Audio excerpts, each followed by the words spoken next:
The Erie Canal is a man-built waterway that travels across New York State and connects a path from the Great Lakes to the Atlantic Ocean.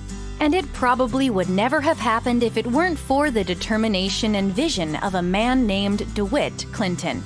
Clinton was the governor of New York, and he was convinced that building a canal would sustainably lower the cost of bringing goods from all over the country to his entire state. Not everyone agreed with him, though, including President Thomas Jefferson, who thought the idea was crazy and refused to offer federal funding for the project. Luckily, Clinton was able to convince the state legislature to give $7 million for the construction. Work began on the canal in 1817, and one of the first problems was getting a stable workforce. Hiring locals was a failure, but soon Irish immigrants heard there was steady work in upstate New York and flocked to the project, where they made 80 cents a day, a good salary at the time. The work was hard and long, and the laborers worked 14-hour days. Most of them didn't know anything about digging a canal, and they had to learn as they worked, developing tools and techniques along the way. It took years to dig the 363-mile-long canal. When it was finished, it was 40 feet wide and only 4 feet deep. Bands played and cannons boomed when Clinton opened the canal in 1825, and he was vindicated when it became an immediate success. Goods and people were able to travel faster and more cheaply, and trade was easier. The tolls collected soon paid the state of New York back for the entire cost of construction. Skeptics who first grumbled about DeWitt's ditch were proved wrong, and the success of the Erie Canal would soon inspire the building of more U.S. canals.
1935, Hoover Dam was called the eighth wonder of the world. Rising 221 meters, it contains 6 million tons of concrete, enough to pave a road from New York to Los Angeles. A gigantic concrete pyramid wedged in a desolate canyon straddling the Nevada-Arizona border, 56 kilometers from Las Vegas. The reservoir created by Hoover Dam, Lake Mead, covers 620 square kilometers and has a storage capacity of over 35 trillion liters, enough to cover the entire state of New York in 30 centimeters of water. Hoover's hydroelectric power plant has 17 generators capable of producing 2 million kilowatts of electricity, enough for 1.7 million homes.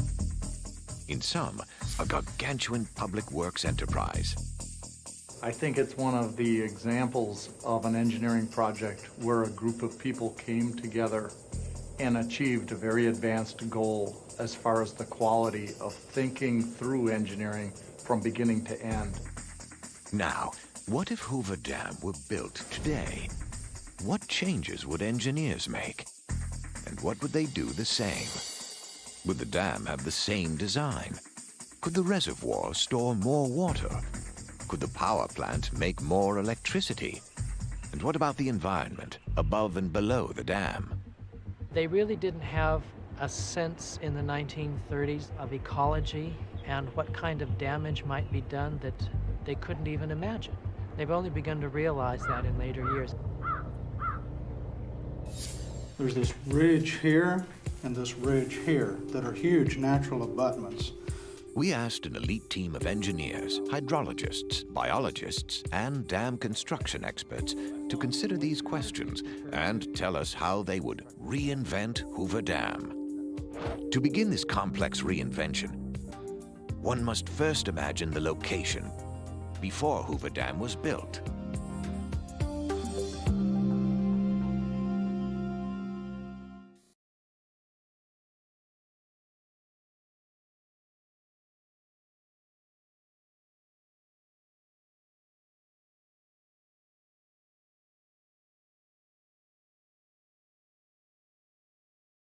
Entering the Seikan Tunnel. The tunnel is 53.85 kilometers long, with a 23.3-kilometer portion under the seabed. It descends to a depth of 240 meters below the sea's surface at its steepest point. 各位旅客，列车马上就要进入青海隧道。青海隧道全长53.85公里，海底部分长达23.3公里，海底最深处。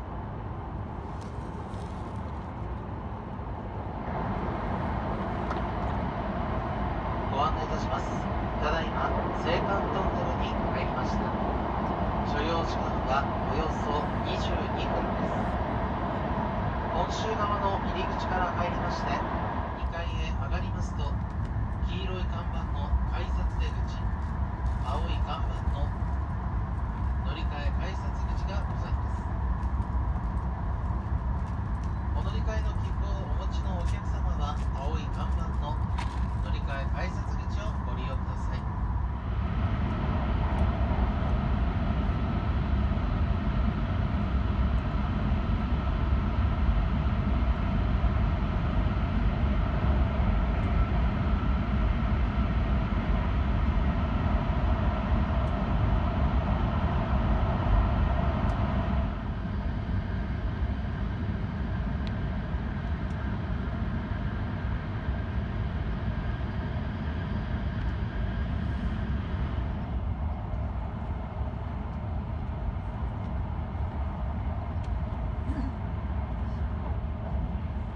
ご利用くださいましてありがとうございます。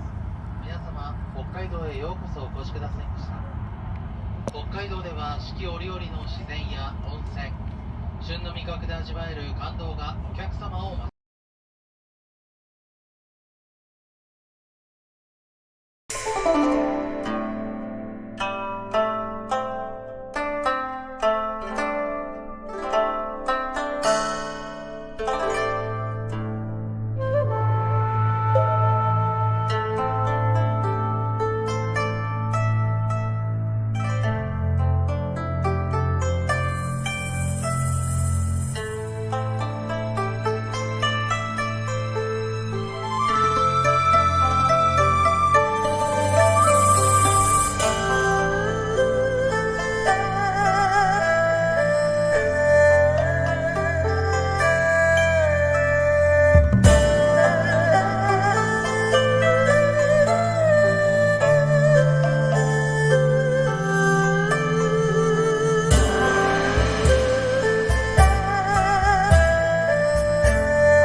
The X-shaped bridge Octavio Frias de Oliveira Bridge.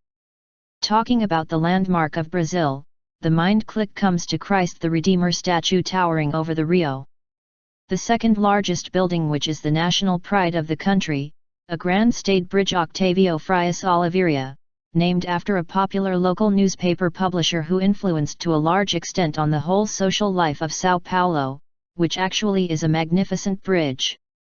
Amazing and unsurpassed design, that we can say, a delicious combination of engineering solution with high aesthetic qualities that make this building so impressive that the fame of the beauty sold worldwide.